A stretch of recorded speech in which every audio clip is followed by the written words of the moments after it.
ओम नमो भगवते वासुदेवाय। ओम नमो भगवते वासुदेवाय। ओम नमो भगवते वासुदेवाय। ओम अज्ञानतिमिरान्धस्य ज्ञानाञ्जनशलाकया चक्षुरुन्मिलितं येन तस्मै श्रीगुरुवे नमः। श्रीचैतन्यमनोभीष्टं स्थापितं येन भूतले स्वयं रूप कदा मह्यं ददाति स्वपदान्तिकं। वन्देऽहं श्रीगुरुं श्रीयुतपथकमलं श्रीगुरुं वैष्णवांश्च श्रीरूपं साग्रजातं सगुणरघुनाथान्वितं तं सजीवं साद्वैतं सावधूतं परिजनसहितं कृष्णचैतन्यदेवं श्रीराधा कृष्णपादान् सगणललिता शिविशाखान्वितंश्च। हे कृष्णा करुणा सिन्धो दीनबन्धो जगत्पते गोपेश गोपिका कान्त राधाकान्त नमोऽस्तुते। तप्त काञ्चन गौराङ्गी राधे वृन्दावनेश्वरी वृषभानुसुते देवे प्रणमामि हरिप्रिये। वाञ्छाकल्पतरुभ्यश्च कृपा सिन्धुभ्येव च पतितानां पावनेभ्यो वैष्णवेभ्यो नमो नमः। नमः ओं विष्णुपादाय कृष्णपृष्ठाय भूतले श्रीमते भक्तिवेदान्त स्वामिनिधि नामिने नमस्ते सारस्वती देवे गौरवाणी प्रचारिणे निर्विशेष शून्यवादी पाश्चात्य देशतारिणे। जय श्री कृष्ण चैतन्य प्रभु नित्यानंद श्री अद्वैत गदाधर श्रीवासादि गौर भक्तवृंद। हरे कृष्णा कृष्ण कृष्ण हरे हरे हरे राम राम राम हरे हरे। नारायणं नमस्कृत्यं नरं चैव नरोत्तमं देवीं सरस्वतीं व्यासं ततो जयमुदीरयेत्। नष्टप्रायेषु भद्रेषु नित्यं भागवत सेवया भगवती उत्तमश्लोके भक्तिर्भवति नैष्टिकी। मुखं करोति वाचालं पङ्गुं लङ्घयते गिरिं यत्कृपातमहं वन्दे श्रीगुरुं दिनतारिणं परमानन्दमाधवं श्रीचैतन्यमीश्वरम्। योऽन्तः प्रविश्य मम वाचमिमां प्रसूक्तां सञ्जीवयति अखिलशक्तिधरस्वधाम्नाम् अन्यां च हस्तचरणश्रवणत्वगादीन् प्राणां नमो भगवते पुरुषाय तुभ्यं। जयदं सुहृदो पङ्गोर्मम मन्दमतिर्गति मत्सर्वस्य पादाम्बुजो राधा मदनमो तमादिदेवं करुणानिधानं तमालवर्णं सुहृदावतारम् अपार संसार समुद्र सेतुं भजामहे भागवतस्वरूपम्। परमानंद पाठाय प्रेमवर्षीयक्षराय दे सर्वदा सर्वसेव्याय श्रीकृष्णाय नमोऽस्तु मे। गुरुवे गौरचंद्राय राधिकाय तदालये कृष्णाय कृष्णभक्ताय तद्भक्ताय नमो नमः। ഹരേ കൃഷ്ണ ഹരി ഓം തത്സത്ത്. എല്ലാവർക്കും ഇന്നത്തെ ശ്രീമദ് ഭാഗവതം ക്ലാസ്സിലേക്ക് സ്വാഗതം. എല്ലാവർക്കും എൻ്റെ വിനീതമായ പ്രണാമം. നമ്മളിന്ന് ചർച്ച ചെയ്യാൻ പോകുന്നത് ശ്രീമദ് ഭാഗവതം പ്രഥമസ്കന്ധം 15-ാമത്തെ അധ്യായം 22-ാമത്തെ ശ്ലോകം മുതൽ. ഹരേ കൃഷ്ണ. രാജ്യം സ്ത്വയാനുപൃഷ്ഠാനാം സുഹൃദാം न सुहृत्पुरे विप्रशापा विमूढानां निघ्नतां मुष्टिभिर्मिठाम् वारुणिं मदिरां पीत्वा मदोन्मथीता चेतसाम् अजानातम् इव न्यून्यं चतु पञ्चावशेषिता।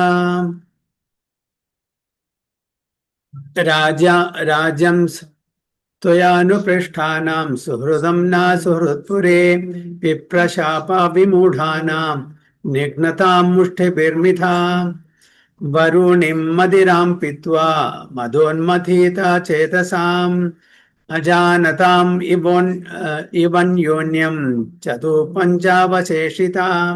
हरे कृष्ण. ഹരേ കൃഷ്ണ പ്രഭുജി. ഹരേ കൃഷ്ണ. ഓം നമോ ഭഗവതേ വാസുദേവായ. ശ്ലോകം 22-23. രാജം സ്ത്വയാനുപൃഷ്ടാനാം സുഹൃദാം ന സുഹൃത്പുരേ വിപ്രശാപ വിമൂഢാനാം നിഘ്നതാം മുഷ്ടിഭിർമിധഃ വാരുണീം മദിരാം പീത്വാ മഥോന്മഥിത ചേതസാം അജാനതാമിവാന്യോന്യം ചതു പശ്ചാവശേഷിതാഃ. ഹരേ കൃഷ്ണ. വിവർത്തനം. അല്ലയോ രാജാവേ, ദ്വാരകാപുരിയിലെ നമ്മുടെ സുഹൃത്തുക്കളെയും ബന്ധുജനങ്ങളെയും കുറിച്ച് അങ്ങ് ആരാഞ്ഞുവല്ലോ. അവരെല്ലാവരും ബ്രാഹ്മണ ശാപത്തിന് പാത്രമായിരിക്കുന്നു.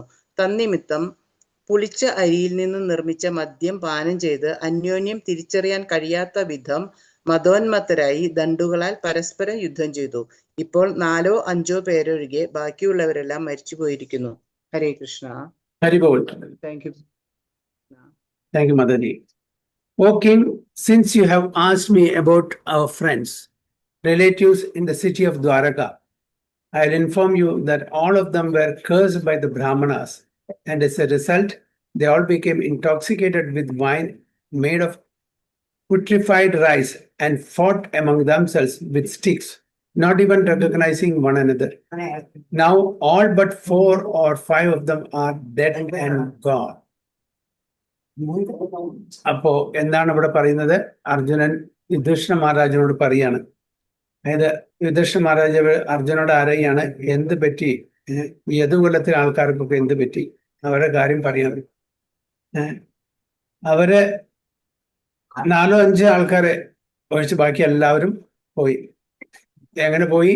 അതിന്റെ ലീലയാണ് പറയുന്നത്, മൗസല ലീല. എന്താണ് മൗസല ലീല പറഞ്ഞ? മുസല എന്ന് പറഞ്ഞാൽ അയൺ ക്ലബ്, മെയ്സ്, ഇരുമ്പോണ്ട് ഉണ്ടാക്കിയിട്ടുള്ള ഒരു ക്ലബ്ബ്. നമ്മള് പറയുമ്പോൾ ഇരുമ്പിന്റെ ഉലക്കാന്നൊക്കെ പറയും അല്ലെ, അതാണ് നമ്മൾ സാധാരണ പറയുക. അതായത് ആ മൗസല ലീലയുടെ കാര്യമാണ് ഇവിടെ പറയുന്ന അർജുനൻ. അതായത് ഭഗവാന്റെ യദു കുടുംബം, ഭഗവാന്റെ സ്വന്തം കുടുംബത്തിലെ ആൾക്കാരെ തിരിച്ചയക്കണ്ടേ, അതിനൊരു ലീല വേണ്ടേ? അവരെ ഭയങ്കര ശക്തിമാന്മാരായിട്ടുള്ള ആൾക്കാരാണ്. അവരെ സാധാരണ ആൾക്കാർക്ക് യുദ്ധത്തിലോ തോൽപ്പിക്കാൻ പറ്റില്ല, അവരെ വധിക്കാനും പറ്റില്ല. അത്രയും ശക്തിമാന്മാർക്കും ഭഗവാന്റെ സ്വന്തം ആൾക്കാരാണ്. അപ്പൊ അവരെ തിരിച്ച് തങ്ങളുടെ സ്ഥാനത്തേക്ക് തിരിച്ച് പറഞ്ഞേക്കാൻ വേണ്ടിയിട്ടുള്ള ആ ലീലയാണ് ഈ മൗസല ലീല. അപ്പൊ എക്സ്റ്റേണലി എന്താണ് ശാപം? എന്താണ് ശാപം? ഗാന്ധാരി ശപിച്ചിട്ടുണ്ട്. എന്താണ് ഗാന്ധാരി ശപിക്കാൻ കാരണം? ഗോവിന്ദ കൃഷ്ണ, അങ്ങയ്ക്ക് വേണമെങ്കിൽ ഈ യുദ്ധം ഒഴിവാക്കാമായിരുന്നു, അങ്ങ് ചെയ്തില്ല. എൻ്റെ 100 മക്കളുടെയും മരണത്തിന് കാരണം അങ്ങാണ്. അങ്ങക്ക് വേണമെങ്കിൽ അത് ഒഴിവാക്കാമായിരുന്നു, പക്ഷെ അത് ചെയ്തില്ല. അപ്പൊ അതുകൊണ്ട് ഞാനും നിങ്ങളെ ശപിക്കുന്നു. എങ്ങനെ ഞങ്ങളുടെ ആ കുടുംബം മുഴുവൻ നശിച്ചു, അതേപോലെ നിങ്ങളുടെ കുടുംബവും തമ്മിൽ തല്ലി ഈ ലോകം വിട്ടുപോകും, വധിക്കപ്പെടും എന്ന് ഉണ്ടായി.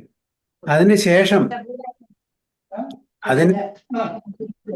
ഹരേ കൃഷ്ണ.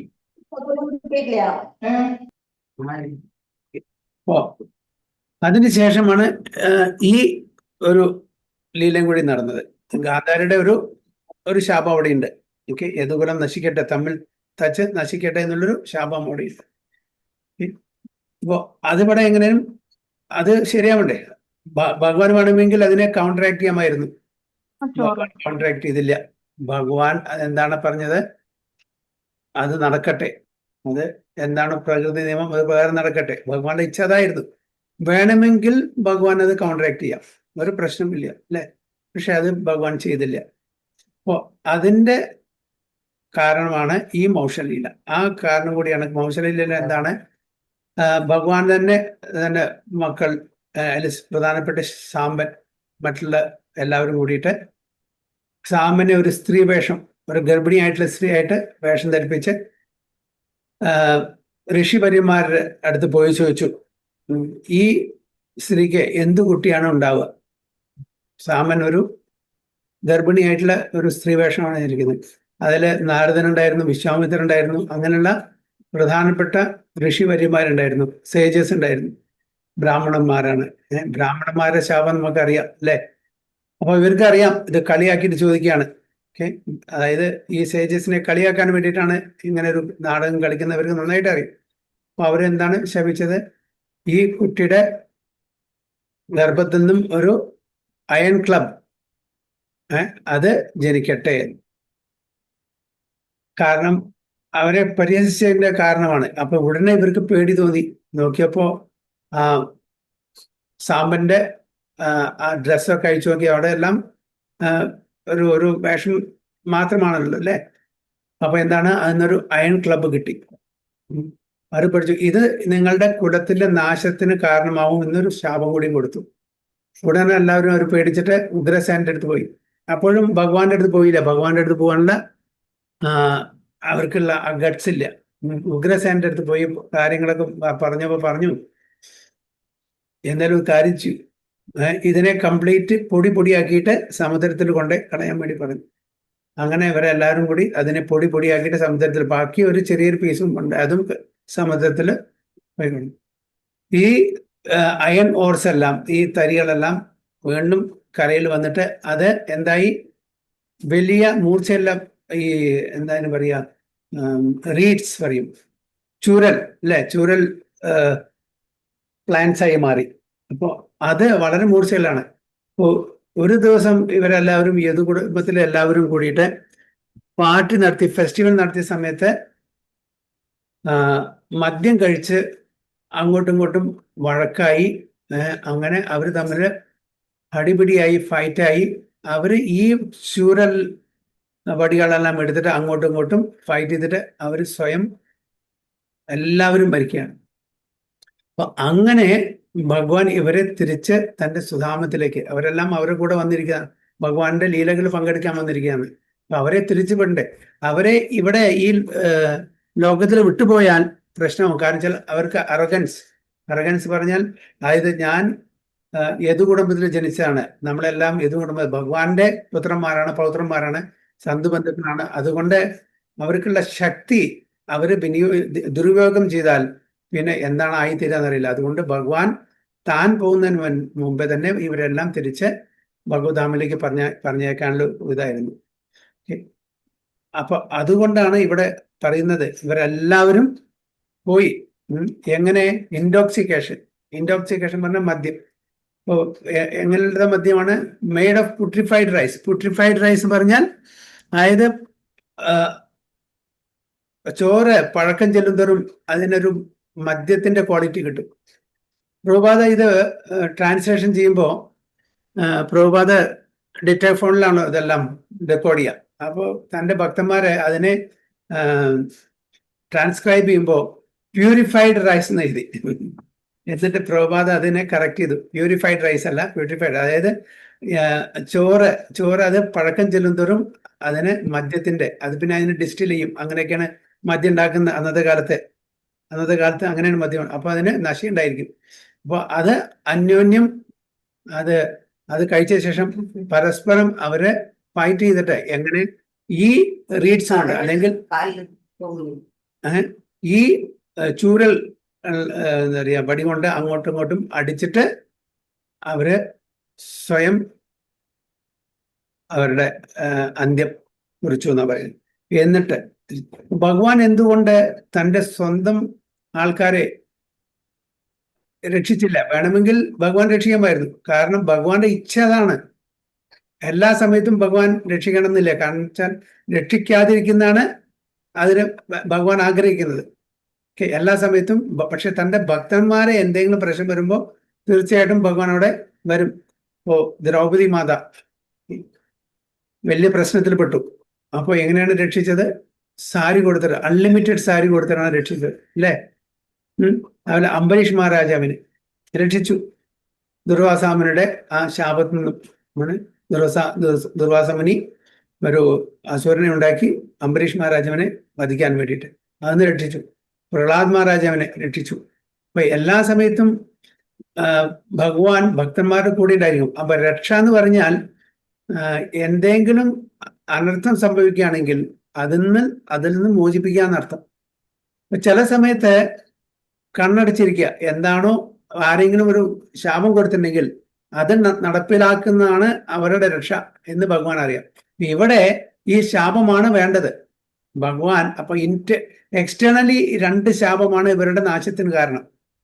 ഒന്ന് ഗാന്ധാരിയുടെയും ഒന്ന് ഈ സാമ്പന്റെ ഈ ഒരു കളിയാക്കലും. അതിനു ശേഷം ബ്രാഹ്മണന്മാരുടെ അല്ലെങ്കിൽ സേജസിന്റെ ഈ കേഴ്സ്. ഇതാണ് എക്സ്റ്റേണലി. ഇന്റേണലി എന്താണ്? ഭഗവാന്റെ നിശ്ചയമാണത്. ഭഗവാന്റെ ആഗ്രഹമാണ് ഇങ്ങനെ സംഭവിക്കണം എന്നുള്ളത്. അതെ. അപ്പോ അങ്ങനെ പരീക്ഷിത് മഹാരാജാവിനെ ആദ്യം അതായത് തൻ്റെ അമ്മയുടെ ഗർഭാവസ്ഥയിൽ ഭഗവാൻ രക്ഷിച്ചു. പിന്നീട് ഭഗവാൻ പരീക്ഷിത്തിനെ രക്ഷിച്ചില്ല. പരീക്ഷിത് മഹാരാജാവ് ദേഷ്യം വന്നിട്ട് സമീക ഋഷിയുടെ തലയില് ചത്തപ്പാമ്പിനെ ഇട്ടു കഴുത്തില്, അല്ലെ? ആ സമയത്ത് എന്തുകൊണ്ട് രക്ഷിച്ചില്ല? എന്തുകൊണ്ട് ആ സമയത്ത് പരീക്ഷിത് മഹാരാജ? കാരണം അവിടെ രക്ഷിക്കലല്ല പരീക്ഷിത് മഹാരാജാവിന് ഗുണം. പരീക്ഷിത് മഹാരാജാവിനെ രക്ഷിച്ചാൽ എന്ത് സംഭവിക്കും? ഉം. ഭാഗവതം ഭാഗവതം ഉണ്ടാവില്ല. ഭാഗവതം ഉണ്ടാവില്ല. അതൊരു കാരണം. അല്ലെങ്കിൽ അതല്ലാതെ വേറെ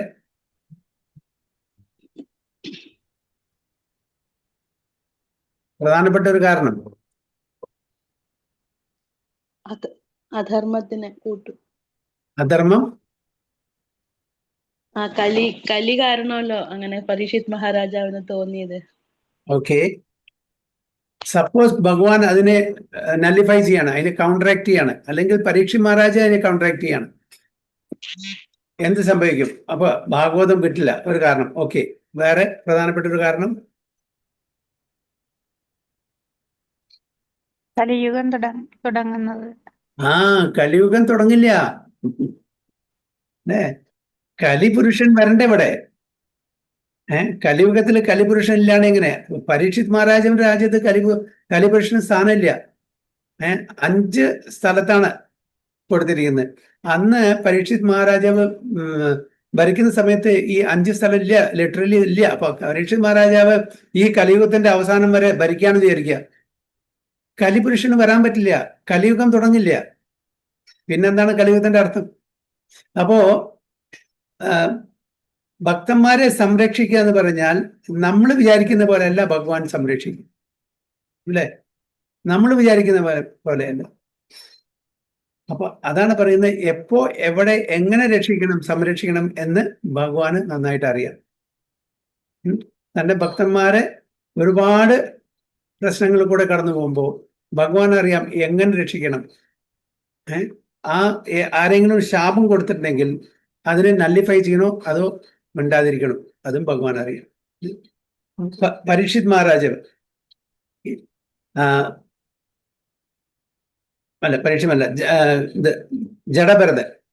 ജഡഭരതൻ രഘുഗുണന് ഉപദേശം കൊടുക്കുന്നുണ്ട്. രഘുഗുണൻ നല്ലൊരു ഡിവോട്ടിയാണ്, നല്ലൊരു രാജാവാണ്. ആ രഘുഗുണൻ എവിടേക്കാ പോയിരുന്നത്? കപിലാശ്രമത്തിലേക്ക് ഭാഗവതം കേൾക്കാൻ വേണ്ടി പോയിരുന്നു എന്ന് പറഞ്ഞു.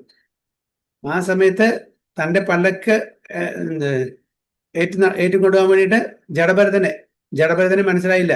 അദ്ദേഹം ഒരു പരമഭക്തനാണ്. അദ്ദേഹത്തിന്റെ തലം മനസ്സിലാക്കാതെ രഘുഗുണൻ ഇദ്ദേഹത്തിനെ വിമർശിക്കുകയാണ്, അദ്ദേഹത്തിനെ പരിഹസിക്കുകയാണ്. അതിനുശേഷമാണ് രഘുഗുണന് ജഡഭരതൻ ഈ ജ്ഞാനം പറഞ്ഞു കൊടുക്കുന്നത്. അപ്പൊ അവിടെയും ഇത്ര നല്ല ആൾക്കാർക്കും ചില സമയത്ത് അബദ്ധം പറ്റാറുണ്ട്, അല്ലേ? ചില സമയത്ത്. പക്ഷേ അതുകൊണ്ടാണ് പറയുന്നത്, ബ്രാഹ്മണന്മാരുടെ സേജസ്മാരുടെ കേഴ്സ് വലിയ വലിയ ആൾക്കാർക്ക്, ഇന്ദ്രദ്യുമ്ന മഹാരാജ് ചെറിയൊരു അബദ്ധം പറ്റിയുള്ളൂ. അഗസ്ത്യ മുനി വന്നപ്പോ ശരിക്കും സ്വീകരിച്ചില്ല, ആദരിച്ചില്ല എന്നുള്ളൊരു, അതുകൊണ്ട് ആനയായിട്ട് ഗജേന്ദ്രനായിട്ട് ജനിക്കേണ്ടി വന്നു. ഇതെല്ലാം ഭഗവാന്റെ നിശ്ചയമാണ്.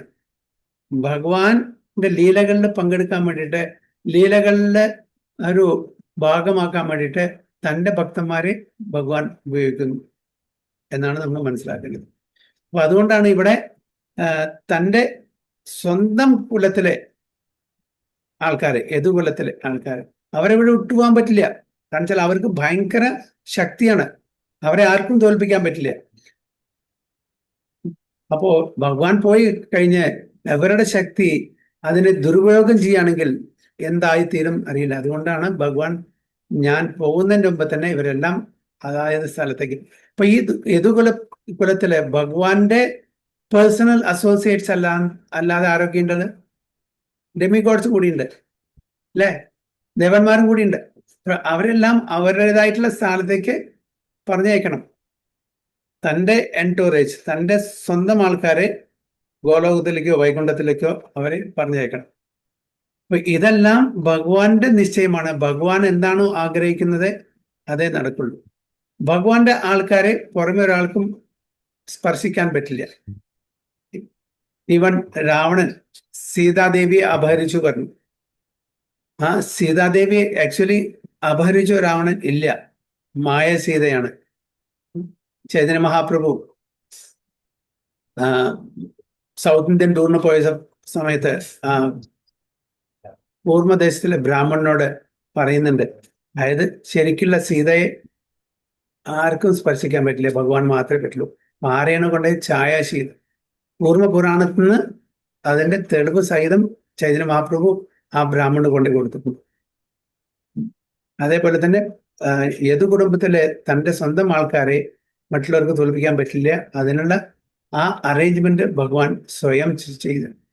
ഭഗവാൻ എവിടെ ആരെ എങ്ങനെ സംരക്ഷിക്കണം എന്നുള്ളത് ഭഗവാൻ അറിയാം. ഇതെല്ലാം ഭഗവാന്റെ ലീലകളുടെ ഓരോ ഭാഗമാണ്. ചൈതന്യ മഹാപ്രഭു ഹരിദാസ് ഠാക്കൂറിനെ 22 മാർക്കറ്റ് പ്ലേസിൽ ഹരിദാസ് ഠാക്കൂറിനെ വിപ്പ് ചെയ്യാൻ ചാട്ടവാറുകൊണ്ട് അടിക്കാൻ വേണ്ടിയിട്ട് ഉള്ള കൽപ്പന കൊടുത്തത് ആര്? രാജാവ് കാശി മുഖേൻ കാശി.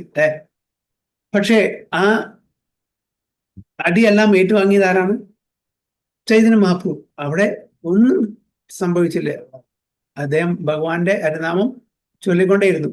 പ്രഹ്ലാദ് മഹാരാജാവിനെ ഹിരണ്യകശിപു എന്തെല്ലാം വിധത്തില് വധിക്കാൻ നോക്കി, അവിടെയും ഭഗവാൻ അവിടെ ഇടപെട്ടു. പ്രഹ്ലാദ് മഹാരാജന് ഒന്നും സംഭവിച്ചില്ല. ഇതാണ് പറയുന്നത്, ഭഗവാന്റെ ചില എക്സ്റ്റേണൽ റീസൺസും ഉണ്ട്, ഇന്റേണൽ റീസൺസും ഉണ്ട്. നമ്മൾ മനസ്സിലാക്കുന്നത് കൂടുതൽ എക്സ്റ്റേണൽ റീസൺസ് ആയിരിക്കും. ഇന്റേണൽ റീസൺസ് നമുക്ക് അത്ര പെട്ടെന്ന് മനസ്സിലാവില്ല. അത് ആചാര്യന്മാര് അതിന്റെ വ്യാഖ്യാനം തരുമ്പോഴേ നമുക്ക് മനസ്സിലാവുള്ളൂ. എക്സ്റ്റേണൽ ഇപ്പൊ നമ്മൾ പറയുന്നില്ല, ഭഗവത്ഗീത പരിത്രാണായ സാധുനാം വിനാശായ ചതുഷ്കൃതാം ധർമ്മ സംസ്ഥാപനാർത്ഥായ സംഭവം. ഇത് 3 എക്സ്റ്റേണൽ റീസൺ. അല്ലാണ്ട് ഇന്റേണൽ റീസൺ ഉണ്ട്. അപ്പൊ അതേപോലെ ചൈതന്യ മഹാപ്രഭുവിന്റെ ആവിർഭാവത്തിന് എക്സ്റ്റേണൽ റീസൺ ഉണ്ട്, ഇന്റേണൽ റീസൺ. അതേപോലെ ഈ ലീലയ്ക്കും എക്സ്റ്റേണൽ റീസൺ എന്താണ്? ഗാന്ധാരിയുടെ ശാപം, അതേപോലെ ഈ സേജസിന്റെ ശാപം. ഇതെല്ലാം ഇത് എല്ലാവർക്കും ഈസി ആയിട്ട് മനസ്സിലാവും. പക്ഷെ ഇന്റേണൽ റീസൺസ് നമുക്ക് പറഞ്ഞു തരുന്നത് ആരാണ്? ആചാര്യന്മാരാണ്. അപ്പൊ ആചാര്യന്മാരാണ് ഇതിനെ ശരിക്കും വിശകലനം ചെയ്ത് അനലൈസ് ചെയ്ത് നമുക്ക് അത് പറഞ്ഞു തരുന്നത്. അല്ലെങ്കിൽ നമുക്ക് മനസ്സിലാവില്ല. കാരണം നമ്മള് മിക്ക ആൾക്കാരും ലോജിക്കലിയാണ് ചിന്തിക്കുക. പക്ഷെ ഭഗവാന്റെ ലീലകള് നമ്മളുടെ ലോജിക്കിന്റെയും അതേപോലെ ബുദ്ധിയുടെയും അപ്പുറത്താണ്, അതീന്ദ്രമായിട്ടുള്ള തലത്തിലാണ്. ഓക്കെ, നമ്മളുടെ ബുദ്ധി ഉപയോഗിച്ചിട്ടോ ലോജിക് ഉപയോഗിച്ചിട്ടോ ഭഗവാന്റെ ലീലകളെ മനസ്സിലാക്കാൻ പറ്റില്ല. ഭഗവാന്റെ ലീലകളെ അചിന്യം എന്ന് പറയുന്നു, ഇൻകൺസീവബിൾ. നമ്മളുടെ സാധാരണ ഈ ടൈനി ബ്രെയിൻ ഉപയോഗിച്ചിട്ട് അല്ലെങ്കിൽ ടൈനി ഇന്റലിജൻസ് ഉപയോഗിച്ചിട്ട് നമുക്കിതൊന്നും മനസ്സിലാക്കാൻ പറ്റില്ല എന്നാണ് നമ്മൾ മനസ്സിലാക്കേണ്ടത്. അപ്പൊ ഇത് എങ്ങനെ മനസ്സിലാക്കണം? ഇത് ശാസ്ത്രത്തിൽ പറഞ്ഞിട്ടുള്ളത് ആചാര്യന്മാര് ഇതിനെ വ്യാഖ്യാനം തന്നിട്ടുണ്ട്. പരമ്പരാഗതമായിട്ട് വരുന്നുള്ള ബോണഫൈഡ് ആചാര്യന്മാര്, അതിൽ പല ആചാര്യന്മാരും വളരെ രസകരമായിട്ടുള്ള വ്യാഖ്യാനങ്ങളാണ്. ഒന്നിനു മെച്ചം നമുക്ക് ആസ്വദിക്കാം. അങ്ങനെ ആ നിഗൂഢമായിട്ടുള്ള ആ കാര്യങ്ങളിലേക്ക് നമുക്ക് പ്രവേശിക്കാൻ പറ്റുന്നത് ആചാര്യന്മാരുടെ ആ കൃപാകടാക്ഷം കൊണ്ടാണ്. അല്ലെങ്കിൽ നമ്മുടെ ഉപരിതലത്തിൽ കടന്നിട്ട് നീന്തുള്ളൂ. അതിൽ ആഴത്തിൽ പോയിട്ട് മൊത്ത് കെട്ടുന്നുണ്ടെങ്കിൽ ആചാര്യന്മാരുടെ കമൻട്രീസ് നമ്മൾ വായിക്കണം. ഓക്കെ, അതില് ശ്രീധരസ്വാമി, വിശ്വനാഥ് ചക്രവർത്തി ഠാക്കൂർ, ബൽദേവ് വിദ്യാഭൂഷൺ, ഹരീഷ് സൗരി ഉണ്ട്, അങ്ങനെ ഷഡ്ഗോസ്വാമിമാർ, ഒരുപാട് ആചാര്യന്മാരുണ്ട്. എല്ലാവരുടെയും ആ വ്യാഖ്യാനം കമൻട്രീസ് നമ്മൾ വായിച്ചാൽ നമുക്ക് മനസ്സിലാവും. അത്രയും ആ രസാസ്വാദനം നമുക്ക് കിട്ടും. വ്യത്യസ്തമായിട്ടുള്ള ഒപ്പീനിയൻസ് ആയിരിക്കും. എല്ലാം ഭഗവാന്റെ ആഭൂഷണം ആണ്. ഇതെല്ലാം ഭഗവാന്റെ എന്താണ്? എംബലിഷ്മെന്റ്, ഓർണമെന്റ്സ് ആണ് ഭഗവാന്റെ ദേഹത്തിന്. ആക്ച്വലി ഭഗവാന്റെ ദേഹത്തിൽ എന്തെങ്കിലും ആഭൂഷണം ഉണ്ടെങ്കിൽ ആ ഭഗവാന്റെ ഭംഗി കൂട്ടല്ല ചെയ്യുന്നത്, ആ ആഭൂഷണത്തിന്റെ ഭംഗിയാണ് കൂട്ടുന്നത്. ഭഗവാൻ ആ ആഭൂഷണം ധരിക്കുമ്പോൾ ആഭൂഷണത്തിന്റെ ഭംഗി കൂട്ടുന്നു ഭഗവാൻ ധരിച്ചുകൊണ്ട്. നേരെ മറിച്ച് നമ്മളെ ആഭൂഷണം ധരിക്കുകയാണെങ്കിൽ നമ്മളുടെ ഭംഗിയാണ് ആഭൂഷണം കാരണം കൂടുന്നത്. അതാണ് ഭഗവാനും നമ്മളുടെ വ്യത്യാസം. അപ്പൊ ഇവിടെ അങ്ങനെ ഇൻടോക്സിക്കേഷൻ കഴിച്ച് അവർ തമ്മിൽ ഫൈറ്റ് ചെയ്ത് അവരെല്ലാം പോയി തിരിച്ച് സ്വധാമത്തിലേക്ക് പോയി. ഭഗവാൻ ഡിസ്പാച്ച് ചെയ്തു അവരെ. അതാണ് പറയുന്നത്. 24 പ്രായേനൈതാദ് ഭഗവതാ ഈശ്വരസ്യാവിചേഷ്ടിതം മിഥോ നിഘ്നന്തി ഭൂതാനി ഭാവയന്തി ച യന്മിതഃ. പ്രായേനൈതാദ് ഭഗവതാ ഈശ്വരസ്യാവിചേഷ്ടിതം മിഥോ നിഘ്നന്തി ഭൂതാനി ഭാവയന്തി ച യന്മിത. ഹരേ കൃഷ്ണ. ഹരേ കൃഷ്ണ. ഹരേ കൃഷ്ണ. ഹരേ കൃഷ്ണ. ഞാൻ വായിക്കട്ടെ. വായിച്ചോളൂ.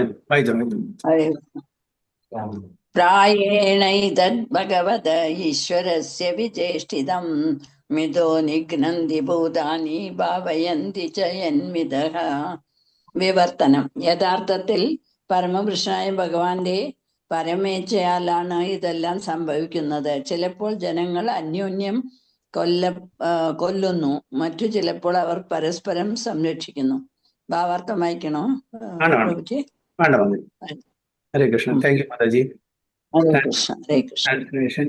Actually, this is all due to the supreme will of the Lord, the personality of Godhead. Sometimes people kill one another, and at other times they protect one another. അപ്പൊ ഇതെല്ലാം ഭഗവാന്റെ ഇച്ഛപ്രകാരമാണ് നടക്കുന്നതെന്ന് വളരെ ക്ലിയർ ആയിട്ട് ഇവിടെ പറയുന്നു. സൂത ഗോസ്വാമി പറയുന്നു, ഇതെല്ലാം ഭഗവാന്റെ ഇച്ഛ കൊണ്ടാണ് നടക്കുന്നത്. ചില സമയത്ത് അവര് പരസ്പരം ഫൈറ്റ് ചെയ്തിട്ട് അവരെ വധിക്കുന്നു, ചില സമയത്ത് അവര് സംരക്ഷിക്കുന്നു എന്നാണ് പറയുന്നത്. അപ്പൊ തന്നെ ഇപ്പൊ ചില ആൾക്കാർ ചോദിക്കും, പരീക്ഷിത് മഹാരാജാവ് ഭഗവാന്റെ ദർശനം കിട്ടിയിട്ടുണ്ട് അല്ലെ? ഭഗവാന്റെ ദർശനം കിട്ടിയിട്ടുണ്ട്, ഭഗവാന്റെ ബ്ലെസ്സിങ്സ് ഉണ്ട്. എന്നിട്ടും അവസാന നിമിഷത്ത് എങ്ങനെയാണ് ഇങ്ങനെ ദേഷ്യം വന്നിട്ട് ഒരു ചത്ത പാമ്പിനെ ആ സമീക ഋഷിയുടെ കഴുത്തിലിട്ടത്? അദ്ദേഹത്തിന്റെ കർമ്മഫലാണോ? അല്ല, ഭഗവാന്റെ ഇച്ഛയാണ്. അത് അങ്ങനെ സംഭവിച്ചേ പറ്റൂ. അതേപോലെ ഭരത മഹാരാജാവ് എല്ലാം വിട്ടും തൻ്റെ ആർഭാടമായിട്ടുള്ള ജീവിതങ്ങളും രാജഭരണവും എല്ലാം വിട്ടിട്ട് എവിടെ പോയി? വാനപ്രസ്ഥം, കാട്ടിൽ പോയി മെഡിറ്റേറ്റ് ചെയ്യാൻ, ധ്യാനിക്കാൻ വേണ്ടിയിട്ട്. ഭഗവാനിൽ ധ്യാനിച്ച് ഭഗവത് പ്രാപ്തിക്ക് വേണ്ടി പോയതാണ്. എന്നിട്ട് അവിടെ ഭാവ സ്റ്റേജിൽ എത്തിയിട്ടും കൂടെ അദ്ദേഹത്തിന് ആ ഒരു മാൻകുട്ടിയോടുള്ള ഒരു അറ്റാച്ച്മെന്റ് വന്നാണ്. ഭഗവത് പ്രാപ്തിക്ക് പോയിട്ടുള്ള ഒരാളെ, ഭഗവത് സാക്ഷാത്കാരത്തിന് പോയിട്ടുള്ള, മെഡിറ്റേഷൻ ചെയ്യാൻ പോയിട്ടുള്ള ഒരാളെ ഒരു ചെറിയ മാൻകുട്ടിയോട് അറ്റാച്ച്മെന്റ് വന്നു. തൻ്റെ എന്തിനാണ് പോയത് ആ കാര്യം മറന്നു. അപ്പൊ എന്താണ്? അതും ഭഗവാന്റെ ഇച്ഛയാണ്. ഭഗവാൻ അങ്ങനെയാണ് ആഗ്രഹിക്കുന്നത്. അപ്പോഴാണ് ആ ലീല പൂർണ്ണമാവുള്ളൂ. ഇതാണ് ഭഗവാന്റെ ഇച്ഛയാണ് ഇതെല്ലാം. പരസ്പരം ഫൈറ്റ് ചെയ്തിട്ട് മറ്റുള്ളവരെ കൊല്ലുന്നതും അതേപോലെ സംരക്ഷിക്കുന്നതും എല്ലാം ഭഗവാന്റെ ഇച്ഛപ്രകാരം. എല്ലാം ഈ ഭഗവാന്റെ ലീലകളിൽ കൂടെ. ഭഗവാന്റെ ലീലകളിൽ പങ്കെടുക്കണമെങ്കിൽ ഭഗവാന്റെ ശുദ്ധ ഭക്തന്മാരെ പറ്റുള്ളൂ. അവർക്ക് ഇങ്ങനത്തെ ഒരു പരിസ്ഥിതിയിലിട്ടാൽ അവർ വേണ്ട പ്രകാരം ആ ലീലകൾ പങ്കെടുക്കുള്ളൂ. ആ റോള് ശരിക്കും, അതിൻ്റെ ആ ക്യാരക്ടർ ശരിക്കും ജീവിക്കണമെങ്കിൽ ആർക്കാണ്? ഭഗവാന്റെ ഭക്തന്മാർക്കേ പറ്റും. അവരിലൂടെ നമുക്ക് സാധാരണ ജനങ്ങൾക്ക് ഗുണപാഠങ്ങൾ പഠിപ്പിച്ചു തരാൻ വേണ്ടിയിട്ട്. അതാണ് അതിന്റെ കാരണം. According to the anthropologists, there is a nature's law of struggle for existence and survival of the fittest. Okay. എന്താണ് anthropologist? There's a nature's law. അതായത് ഫിലോസഫേഴ്സ്, സ്കോളേഴ്സ് ഒക്കെ അവർ പറയുന്ന ഒരു പ്രകൃതി നിയമമുണ്ട്. അതായത് കയ്യൂക്കുള്ളവൻ കാര്യക്കാരൻ എന്നാണ് പറയുന്നത്. Survival of the fittest. അപ്പോൾ പ്രകൃതി നിയമം അനുസരിച്ചിട്ട് ആരാണ് കൂടുതൽ ശക്തിമാൻ അവരാണ് ഇവിടെ നിലനിൽക്കുള്ളൂ. അതാണ് struggle for existence and survival of the fittest. കൂടുതൽ ആർക്കാണ് കഴിവുള്ളത്? ഇപ്പൊ ഇന്നത്തെ കാലത്ത്, എസ്പെഷ്യലി കലികാലത്ത്, ഇവിടെ നീതി ന്യായമൊന്നല്ല നടക്കുന്നത്. കയ്യൂക്കുള്ളവൻ കാര്യക്കാരൻ. ആർക്ക് ധനമുണ്ടോ, ആർക്ക് മസിൽ പവർ ഉണ്ടോ, ആർക്ക് ഇൻഫ്ലുവൻസ് ഉണ്ടോ, ആർക്ക് നെയിം, ഫെയിം, ഫോളോവേഴ്സ് ഉണ്ടോ, ഇവരെല്ലാം എന്ത് ആഗ്രഹിക്കുന്നു അത് നടക്കും അല്ലെ? പക്ഷെ എങ്കിലും അൾട്ടിമേറ്റ്ലി ഭഗവാന്റെ സാങ്ഷനോട് കൂടി ആയിരിക്കും നടക്കുന്നത്. ഭഗവാന്റെ സാങ്ഷൻ ഇല്ലെങ്കിൽ ഒന്നും നടക്കില്ല. പക്ഷെ എങ്കിലും പൊതുവെ കലികാലത്തിൽ കണ്ടുവരുന്നത് നമ്മളുടെ നല്ല സ്വഭാവം, നീതി, ന്യായം ഇതല്ല ഇവിടെ വർക്ക് ചെയ്യുന്നത്. ഇവിടെ കൂടുതൽ ജയം കണ്ടുവരുന്നത് ഈ കാര്യങ്ങളാണ്. ശക്തി, ധനം, പേര്, പ്രശസ്തി, ഇൻഫ്ലുവൻസർ, ഫോളോവേഴ്സ്, ഇതൊക്കെയാണ്. നമ്മളുടെ ഒരു നല്ല ഭൗതിക ജീവിതം നയിക്കണമെങ്കിൽ ഇതുണ്ടെങ്കിൽ നമുക്ക് നയിക്കാം. പക്ഷേ അതിൻ്റെ ആ ഭവിഷ്യത്ത് ഈ ജന്മത്തിൽ അല്ലെങ്കിൽ വരുന്ന ജന്മത്തിൽ നമ്മൾ അനുഭവിക്കേണ്ടി വരും തീർച്ചയായിട്ടും. ഭഗവാന്റെ സാങ്ഷനോടുകൂടി അല്ല നടക്കുന്നത്. ഭഗവാൻ അറിയാണ്ടൊന്നും നടക്കില്ല. Ultimately he's the sanctioner. So he wants in that way. കാരണം കലികാലമാണ്. കലികാലത്തിൽ ഇങ്ങനെ സംഭവിച്ചില്ലെങ്കിലേ അത്ഭുതമുള്ളൂ. കലികാല വൈഭവം. അപ്പൊ അതാണ് survival of the fittest. But they do not know that behind the law of nature is the supreme direction of the supreme personality of God. Okay, അപ്പോൾ ഈ പ്രപഞ്ചം തന്നെ ഫങ്ഷൻ ചെയ്യുന്നത്, നടക്കുന്നത് ഭഗവാന്റെ സൂപ്പർവിഷനിലാണ്. ഭഗവാൻ ഭഗവത്ഗീതയിൽ പറയുന്നില്ലേ, മയ അധ്യക്ഷേണ പ്രകൃതി സൂയതേ സചരാചരം ഹേതു നാനേന കൗന്ദേയ ജഗത് വിപരിവർത്തത. എന്റെ അധ്യക്ഷതയിലാണ് പ്രകൃതി നടക്കുന്നത്. ഈ പ്രകൃതിയിൽ സംഭവിക്കുന്നതെല്ലാം ഭഗവാന്റെ മേൽനോട്ടത്തിലാണ് നടക്കുന്നത്. നമ്മൾ മറക്കരുത്. നമ്മൾക്ക് ഓരോ ശരീരം കിട്ടുന്നതും ഓക്കെ നമ്മളുടെ കർമ്മഫലം അനുസരിച്ചാണ്. അതിനും ഭഗവാൻ സാങ്ഷൻ ചെയ്യണം. അല്ലേ? ദൈവ എന്താ പറയാ,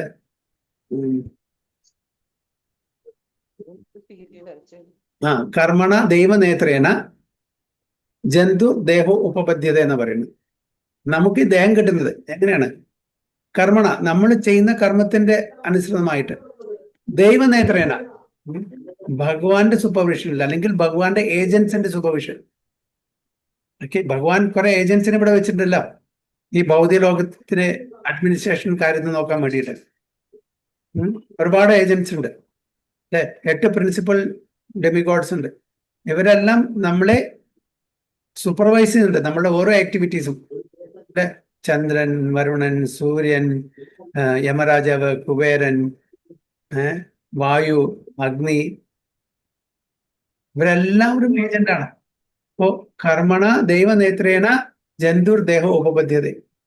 അപ്പൊ ഭഗവാൻ നമുക്ക് തരുന്ന ശരീരം നമ്മളുടെ കർമ്മത്തിന്റെയും ഭഗവാന്റെ ആ സൂപ്പർവിഷനിലാണ് അതെല്ലാം കിട്ടുന്നത്. ഇതെല്ലാം പ്രകൃതി നിയമമാണ്. ആ പ്രകൃതി നിയമത്തിൽ ഭഗവാൻ ഡയറക്റ്റ്ലി കൈ കടത്തില്ല. അത് പ്രകൃതിക്ക് വിട്ടുകൊടുത്തിരിക്കുന്നത്. പ്രകൃതി ആരാണ്? ഭഗവാന്റെ തന്നെ എക്സ്റ്റേണൽ എനർജിയാണ്, മായ. അപ്പൊ ആ മായാദേവിയുടെ ഗ്രിപ്പിലാണ് നമ്മളെല്ലാം. നമ്മള് മായാദേവിയുടെ ഗ്രിപ്പിലാണ്. മായ എക്സ്റ്റേണൽ എനർജിയാണ്. ആ എക്സ്റ്റേണൽ എനർജി നമ്മളെ ഭരിക്കുന്നു.